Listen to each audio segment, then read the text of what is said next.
الصلاۃ والسلام علیک یا رسول اللہ وعلی آلک و اصحابک یا سیدی یا نور اللہ۔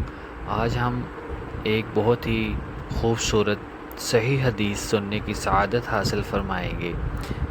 نماز کے وقت کے اعلان کے لیے لوگوں نے آگ اور ناقوس کا ذکر کیا، پھر یہود و انصار کا ذکر آ گیا، پھر بلال رضی اللہ تعالی عنہ کو یہ حکم ہوا کہ اذان کے کلمات دو مرتبہ کہیں اور اقامت میں ایک مرتبہ۔ سبحان اللہ۔ وہ اور ان کے والد جناب زین العابدین جابر بن عبداللہ کے پاس تھے اور کچھ اور لوگ بھی بیٹھے ہوئے تھے۔ ان لوگوں نے آپ سے غسل کے بارے میں پوچھا تو آپ نے فرمایا کہ ایک ساہ کافی ہے۔ اس پر ایک شخص بولا، یہ مجھے تو کافی نہ ہوگا۔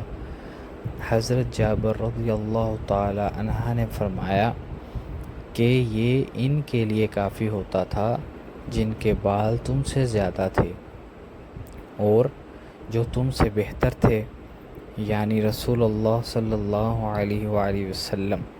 پھر حضرت جابر رضی اللہ عنہ نے صرف ایک کپڑا پہن کر ہمیں نماز پڑھائی۔ سبحان اللہ۔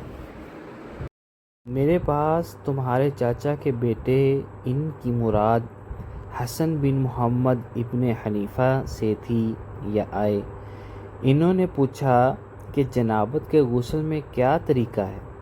میں نے کہا کہ نبی کریم صلی اللہ علیہ وآلہ وسلم 3 چلو پانی لیتے اور ان کو اپنے سر پر بہاتے تھے، پھر اپنے تمام بدن پر پانی بہاتے تھے۔ حسن نے اس پر کہا کہ میں نے تو بہت بڑے بال والا آدمی ہوں۔ میں نے جواب دیا کہ نبی کریم صلی اللہ علیہ وآلہ وسلم کے بال بھی تم سے زیادہ تھے۔ غسل کے احکام اور مسائل۔ نبی کریم صلی اللہ علیہ وآلہ وسلم جب غسل فرماتے تو آپ پہلے اپنے دونوں ہاتھ دھوتے، پھر اسی طرح وضو کرتے جیسے نماز کے لیے آپ صلی اللہ علیہ وآلہ وسلم وضو کیا کرتے تھے۔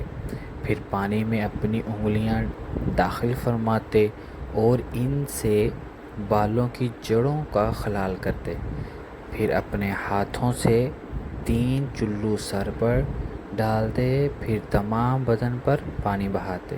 سبحان اللہ۔